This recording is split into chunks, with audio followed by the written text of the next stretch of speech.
Okay, so here we are now. I'm going to go do a right turn at this roundabout. It'll put me onto Longbridge.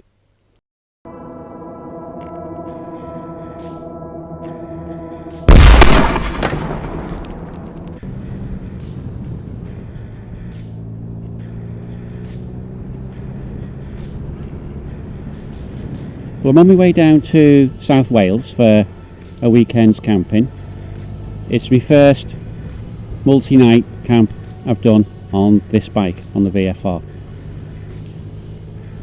And it'll also be the most miles I've done over the weekend since I got this bike. It's going to come out something like 500 miles, something like that.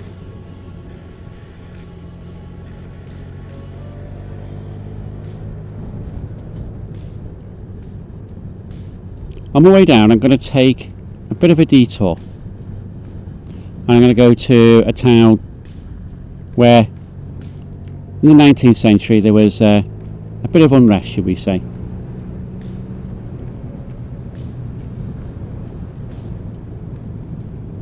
And just for a bit of background, in 1834 the new poor laws replaced the previous parish system that had proven itself open to abuse.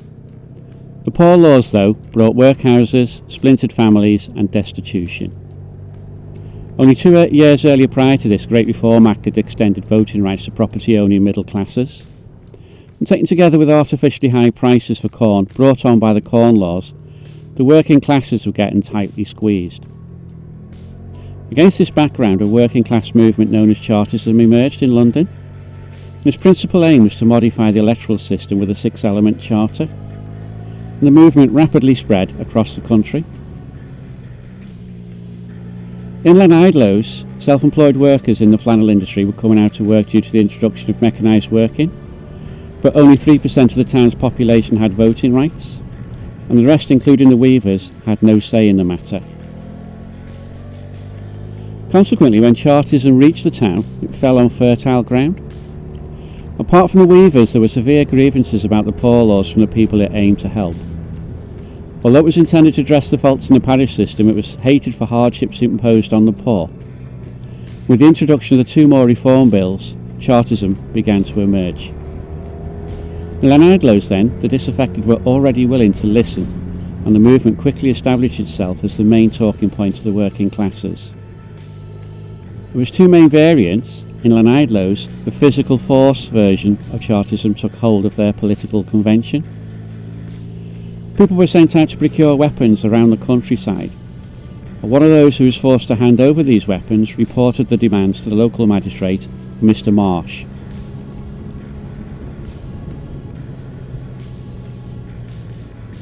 Marsh, fearing an uprising, set about recruiting constables from among his tenants, giving them a yellow sheet of paper with the word constable written on them.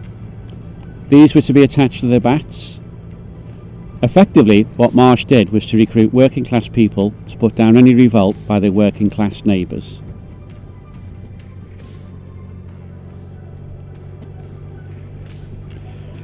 On the 30th of April 1839, Chartists had convened a meeting to discuss the actions of the authorities. One of their number was sent out with a tin horn. He paraded around the town and announced after every sound of the horn that an assembly would occur at Long Bridge. During this assembly, word came out that 3 Chartist leaders had been arrested and were being held in a Trewithen Arms. The crowd immediately began its march through the town to free the 3 captives. Some of the women who joined the crowd kept instigating the men to attack the hotel. Very soon the mob attacked the hotel, brushing aside the constables, and having gained entry to the hotel, quickly spread throughout the place, and they found the 3 leaders handcuffed in the kitchen. And they were quickly led off to a smith shop and freed from their cuffs.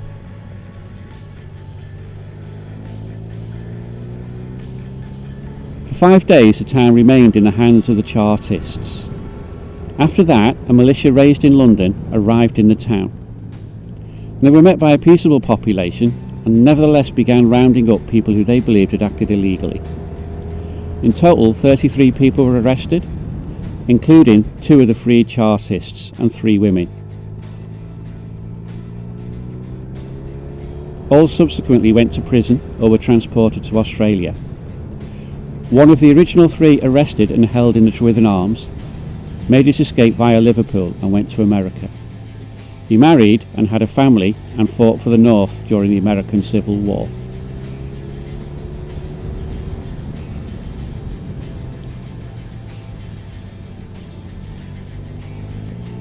So I'm going to go into Llanidloes. I'm not really going to stop. I'm going to ride through the town effectively and follow the route where the protesters might have followed.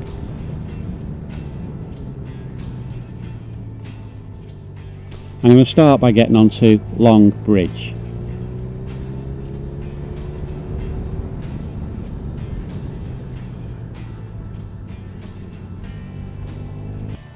Okay, so here we are now. I'm going to go do a right turn at this roundabout. It'll put me onto Long Bridge.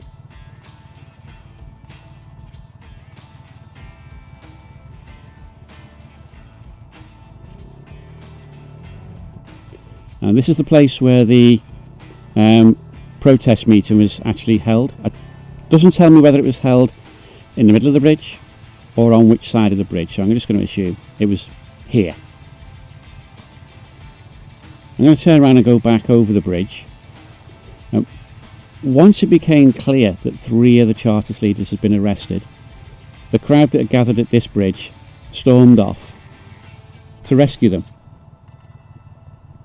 I'm just going to turn now into Long Bridge Street. This is the street where the crowd appears to have marched. They were a bit angry by the sounds of it. The women were encouraging them to do some damage when they got to the hotel.